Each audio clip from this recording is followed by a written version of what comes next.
Hi, I'm Catherine. Welcome to my video podcast where I try to share my making adventures with a variety of crafty things. I live in the rural Midwest with my husband and our 3 daughters. Today is Sunday, February 23rd, 2025, and it's been a little bit over 2 weeks since I have last filmed. You can find me on Instagram and Ravelry as My Making Adventure. So yeah, let's get right into it. I'm not wearing anything knitty today, but I have several projects to share with you. First of all, I have finished a stocking.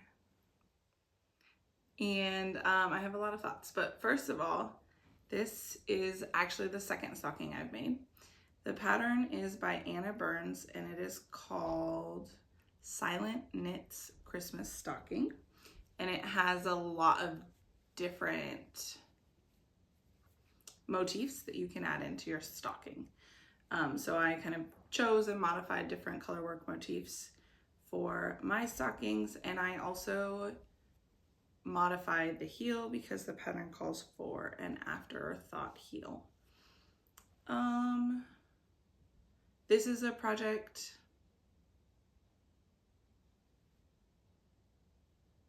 I had it as carried into, hold that thought. This is knit with Knit Picks Wool of the Andes worsted on a US size 8 needle. I feel in general overall that this is too large. I previously made one on Magic Loop, and this one I knit on a 16-inch circular. And while my color work turned out better with a 16-inch circular, I do still feel like in general that this is just like too large. So I'm going to be like pausing this project. My goal is to knit stockings for all 5 of my kids. And this was supposed to be for my second son. And I was trying to do that by Christmas time this year. But in general, like I'm just not fully satisfied with this, and I don't want to knit 3 more. I was dragging my feet with it. I started it, according to Ravelry, I started on January 5th. I think I had this though. This is why I'm confused. I had this on my finish at 9. I only had 5 things, but I had it on my finish at 9 which is a make along from Rose Opal Knits. And I was really excited because this was my 4th of my 5 that I had to finish it. And those were projects that their make along was projects you started before the new year that you wanted to finish this year. So I had 5 projects I thought that I had brought into 2025 with me that I wanted to finish, and this was one of them. But Ravelry says I started this January 5th, so it doesn't count for the make along. Which means still I have one more thing from the make along to finish, and that is a scrappy crochet blanket that is all acrylic yarn that I have been working on for years. Most of the time it's just sat, but lately I've been working on it again, and I'm really hoping that by my next podcast update I will have that to share with you, but I don't yet. So yeah, about the stocking, I didn't enjoy it, and I think one of the reasons I didn't enjoy it is because I'm not enjoying how large it is. I feel like it is significantly larger than I need my children's stockings to be, or than like I have space to hang them. Like they hang, so I don't know if you like what you'll be able to see in the frame, but they will hang lower than like where we typically hang our stockings. So it might be sort of back to the drawing board, and that's making me a little sad because I specifically purchased that US 8 16-inch circular needle for this project, and now I'm thinking I need like a 6 or a 7, but I need a smaller circumference. So this is 72 stitches. I'm gonna think out loud with you here, and then you can give me your feedback. If I knit 64 stitches, that'd be 8 fewer stitches. So that'd be like this. much more narrow. That doesn't feel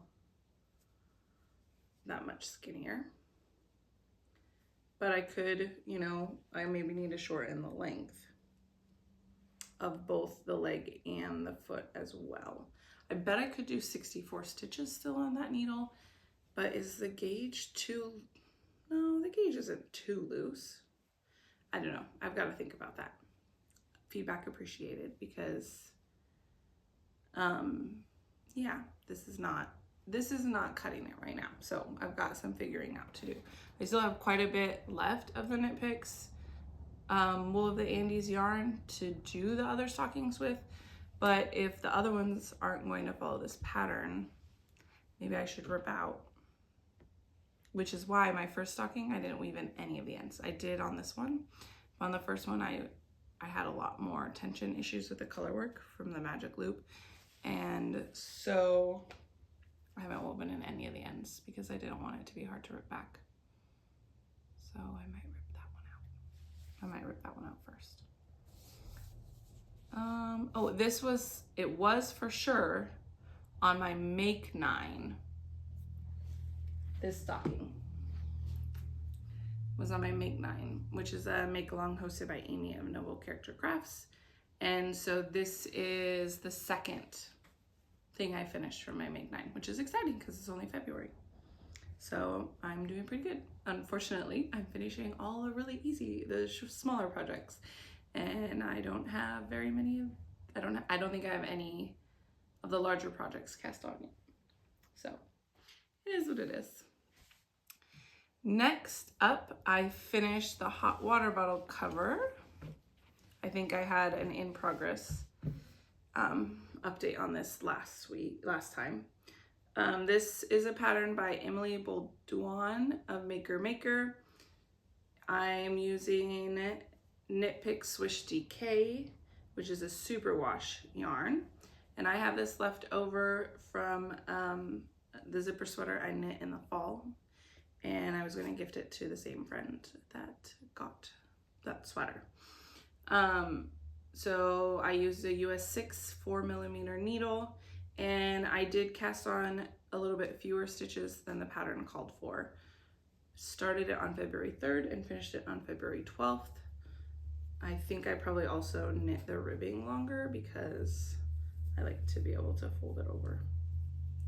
I did have problems binding off loose enough. It just calls for a like bind off in pattern, and I tend to do that too tight. So I had to like rip it out and try again.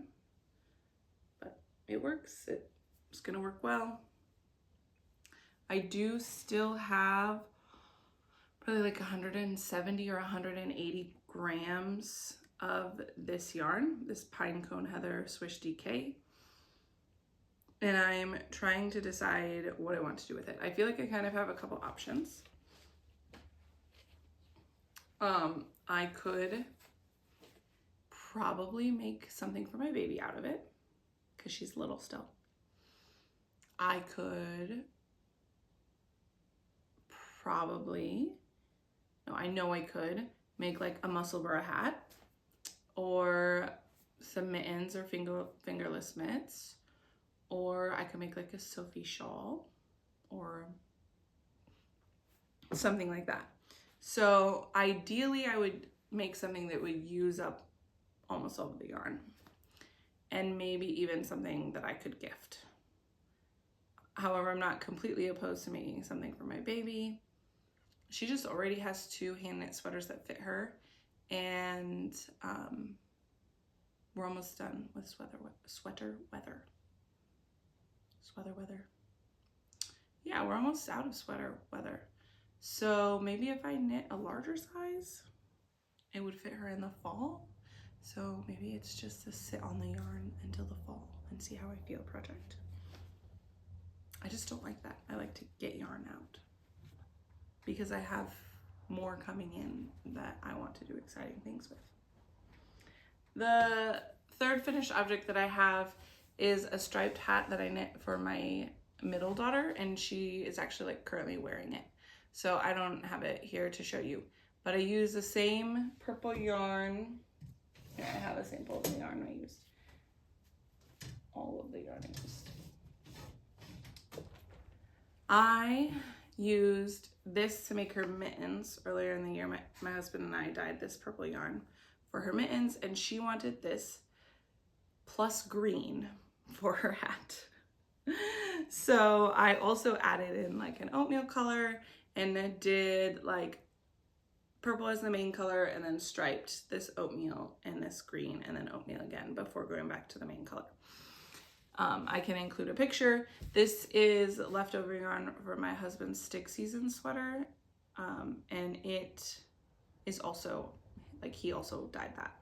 So that was kind of fun. These two are the same base, but this is Lion Brand Fisherman's Wool, and is much thicker, but it worked okay because I made the classic ribbed hat pattern by Pearl Soho, and I thought that it would be okay to knit the baby size for her, even though she's a toddler.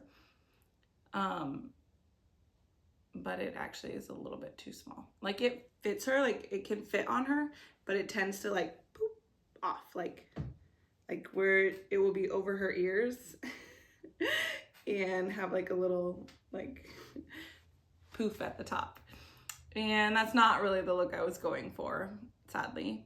It is funny though, because we have these little, like, they're like a Fisher Price toy. They're like little 2-inch plastic figurines, and we have ones from, some of them from Snow White, so they're like little dwarves, and Dopey is wearing a purple hat, and it's like the exact same fit that this hat tends to have on her. And so my girls have always called it the purple hat baby, because they're unfamiliar with Snow White, because we do very little screen time. And so they've always called it the purple hat baby, and then she wears her purple hat and gets kind of the same look. So that's kind of fun that she gets to match the purple hat baby. But I did knit that one on the recommended needles, which was a US 3.25 millimeter needle. And I started it on February 6th and finished it on February 10th. That one I'm going to put in, I might have already, I'm not sure, into the Scrappy Make Along that's hosted by Jenny Lee of Wyoming Knits. So she has multiple different Ravelry groups, chatter groups, forums, I don't know what they're called, for her Scrappy Make Along. And so far I've just knit the accessories, the small projects. And so yeah, I think that was my third small project, and I think another project I have going will count as well. So those were my finished objects, and that's kind of along the theme I talked about last time of being in like a season of small projects. Just kind of using what I've got and making what I can and what I'm enjoying. And so yeah. What else? I have a few whips I'm going to show you here in a minute, and I'm really, really excited about the second one. But first I'll show you, where did I put them? Sorry, I've been sick. I'm feeling fine, but I'm still like my brain is still a little foggy. So sorry if I'm like looking for things that are right there that I can't find. This is my dishcloth, still making progress on it. I don't need to talk about it a lot, but this is that other scrappy project. I'm going to be using this purple yarn up until it's gone, which will probably be sooner rather than later, and then put in a new color to finish up the dishcloth. So I've knit, this yarn is from Hobie. It's like a fingering cotton. I really, really like that. But I've knit up all my skeins into a dishcloth already. So I just have like leftover pieces of all of the colors. So now I'm just kind of making scrappy dishcloths, and that's what's on that now. Because I only have one other whip to share with you, and that is a new one. And this is really the reason why I was really adamant about filming today, even though I'm not like feeling 100%. Is I wanted to share with you about my market, Henley. So this is a pattern by Claire Jackson. On Instagram, her handle is Perfectly Knotted. And she had, I think I shared earlier, done like on Instagram a free pattern day, where she had advertised it on Instagram is where I saw it. So you could go and pick any of her patterns and get them for free that day. And I chose the Market Henley because I had seen Jenny Lee from Wyoming Knits make it, and I think Megan from A Naughty Mess, both of them made it, and I loved it from both of them. I also think that maybe Amanda from Birch and Lily had like started it. I don't know if she finished hers or not. But I had seen lots of it and I thought, wow, that's really pretty. And I really wanted to make it. And we had this yarn that we dyed on hand. And it's a fingering weight sock yarn. And I think I need one more skein still. I had some like 15 to 20 gram leftovers from a long time ago when I made my sister a Musselburgh hat. And so I used those. And then I had 2 skeins already dyed up, but we do need to dye up one more skein for me, I think, to finish it. I am knitting the size 48-inch bust, and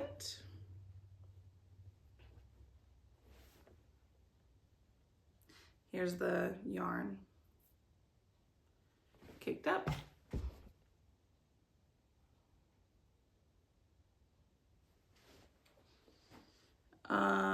The pattern calls for US 5 needles, but to meet gauge, I switched down to a US 4.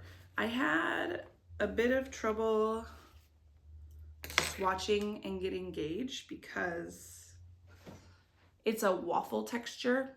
So like you can kind of manipulate the fabric a lot, and I didn't want to like over manipulate it to get gauge because then I knew my garment still wouldn't fit right. However,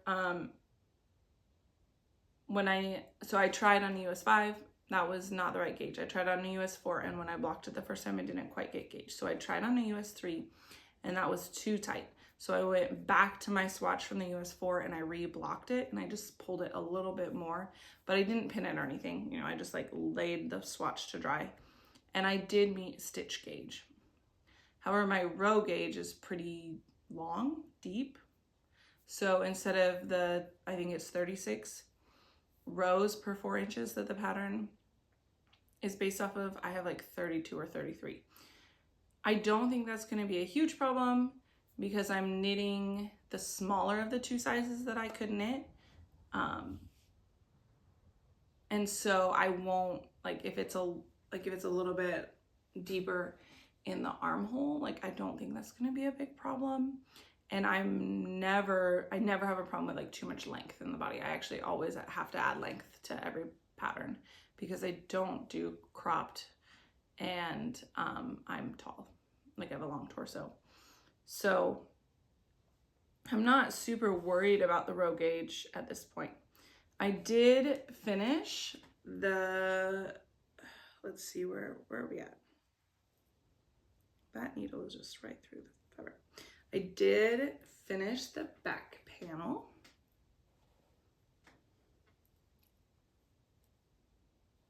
See if I can get that yarn behind it so you can see it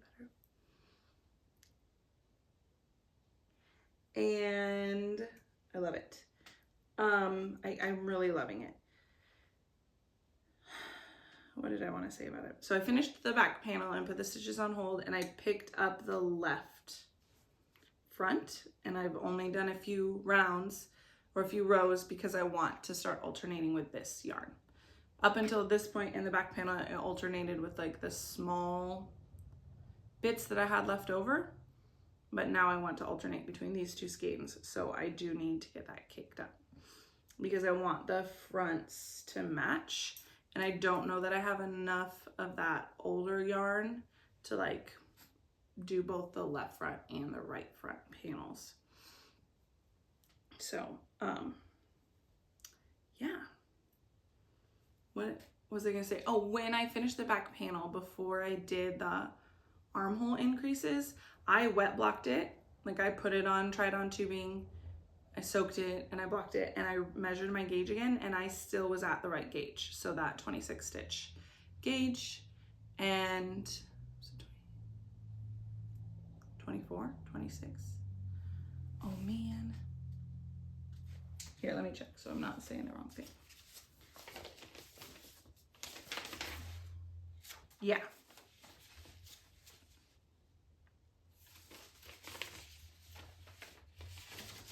Yes.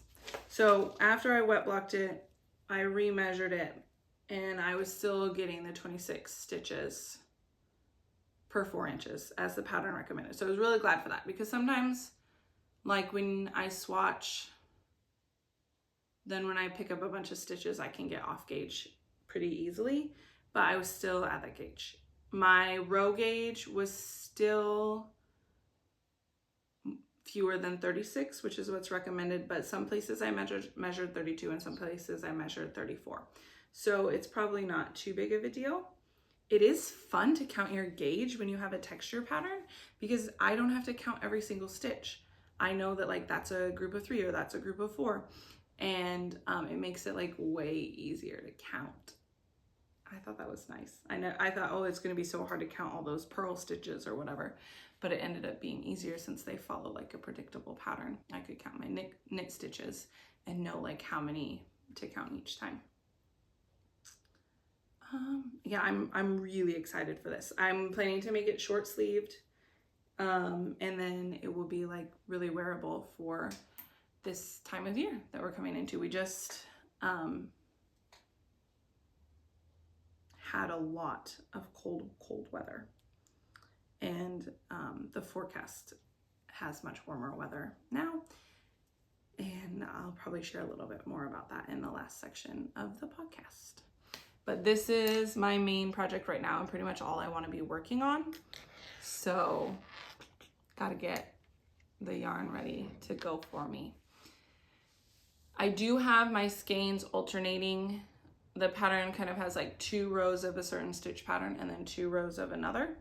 And so I have my yarn alternating off of that. So it's not like 2 rows of the same stitch pattern with the same yarn and then 2 rows of the other stitch pattern with the other yarn. It's like on the second in between, I'm doing a horrible job of explaining this.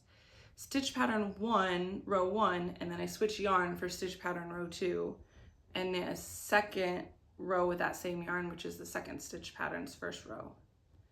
And then I go back to the first yarn for the second row of the second stitch pattern, if that made any sense. So I thought that certain rows in the stitch pattern kind of like pop out more, and that would help blend the yarn better. When I go in the round, I'll just switch every row, but for now, knitting flat, you know, you kind of got to go there and back before you can switch yarn. All right, let's talk about future plans, because I only have 2 whips right now, kind of 3 because of that crocheted blanket, but 2 whips right now. One of them is a dishcloth. So obviously I need to be doing some more knitting. So I took a look at my Make 9, and I don't know which person made those ambitious goals. But I have several sweaters on there still, and it's like not sweater season here much longer, as I mentioned. So I'm not sure. I still think that I'm going to cast on and knit the striped pipe sweater, even if it's like spring. Then it'll be ready for me in the fall, or I can find like a cool evening and put it on, or turn the air conditioning really cool and wear it in the summer. I am waiting on yarn to make that. My mom is getting it for me for my birthday, which is coming up. So that's kind of the hold back, but I did swatch for it, so I haven't blocked it yet, but here's the swatch of my main color for the striped pipe, which is a pattern by Veronica I think on Instagram, she is Kutu Vikika. Veronica Lindbergh, I think, is the designer behind the stripe pipe. And so that is coming. I don't have yarn for all of my other Make 9 projects, although I do have a pair of socks on there, and I have yarn that I'm going to cast on for those around the beginning of March, because Denise, I think Earth Tones Girl, is hosting a knitting and reading make along, and that sounds really fun. Although she did say that she called them sips and bips. Socks in progress and books in progress are welcome. So I could cast them on anytime I want. Probably when my dishcloth is finished, I will cast on a pair of socks. And I think I'm gonna start with a pair of socks for my girls and then go from there. I also have an interesting situation of which I acquired potential yarn. Our local library hosted a really unique sale of which someone donated their collection of Irish wool sweaters. So these were all owned by the same person, and they were all essentially like a size small. And many of them were never worn. It was like essentially a collection rather than like a wardrobe. And they are all 100% Irish wool sweaters. Most of them are non-superwash. Some of them said that they were machine washable. Most of them were the same brand, but I did pick up one that was a different brand. And they are machine knit sweaters, but the wool quality is very, very lovely. So I am not a women's small. I have a few people in my life who are, very few, who would like have the space to deal with a wool garment in their life. So I have a few other friends who could probably wear a small, but like they're raising small children and they don't regularly have wool as a part of their wardrobe. So it's probably like not feasible for them at this time. So I picked up two to gift to the two people that I knew like what they would fit and that they could care for them. And I got jealous that they were going to get lovely sweaters and not me. The library sale had them for $10 a sweater. And they had been doing it several weeks before I even went and picked up the two to gift. And then I decided to go and pick up a bunch more to frog. I feel bad because the sweaters are lovely, but everybody in our area that wanted one had plenty of opportunity to go and get one. And it's good quality wool and I'm going to use it well. I feel like I'm going to use it well. So I have several sweaters right now I have them in the freezer. I'm not worried about bugs, but just in case. There's from one house to another one where, especially a place where they were being stored and not worn, was kind of concerning to me, but they were also really, really well taken care of. So I'm not really that worried, but I just put them in the freezer for now so that they're not like staring at me, waiting for me to give them all my attention. So yeah, I will be getting yarn from those, but it's a lot of process they're like machine knit and then machine sewn. So I have to like unpick thread and rip out like serged edges. And some of the pieces are gonna be like this long of yarn and then other pieces are gonna be longer.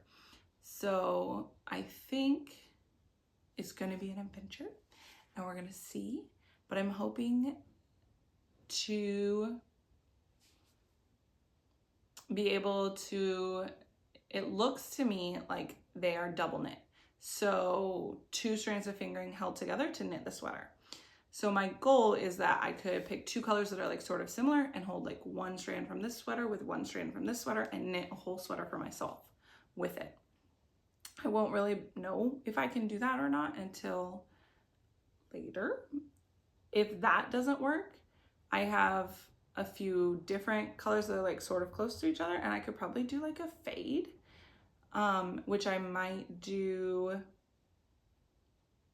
If I can get 1 in 1 strand, I want to knit the Storm sweater. These sweaters were beautifully textured, so I know I can, like, it will look really good with texture, and Storm sweaters on my Make 9. So that's my plan A. Plan B is like a faded traveler, which is patterned by Andrea Mowry. So that was a lot on sweaters that I'm not even showing you, but I feel a need to justify ripping out the sweaters.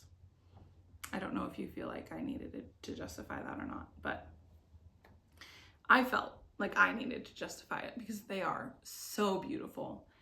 And when you rip anything out, you do have a little bit of waste. But I feel like then I will be able to get something I can wear. So it's worth the little bit of waste. Thank you for bearing with me.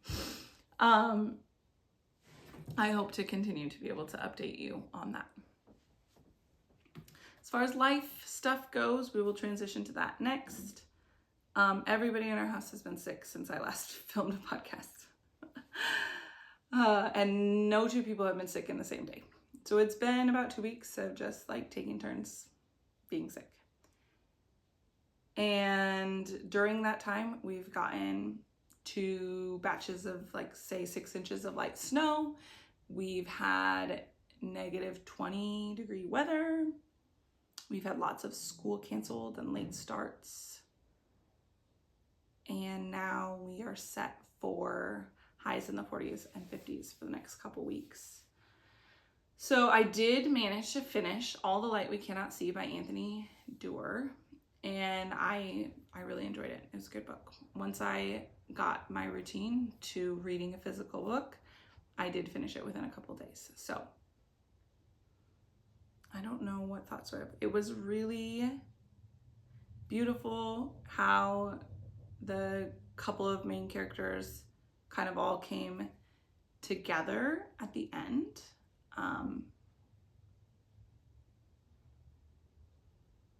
And I appreciated, there is a long conclusion period of the book.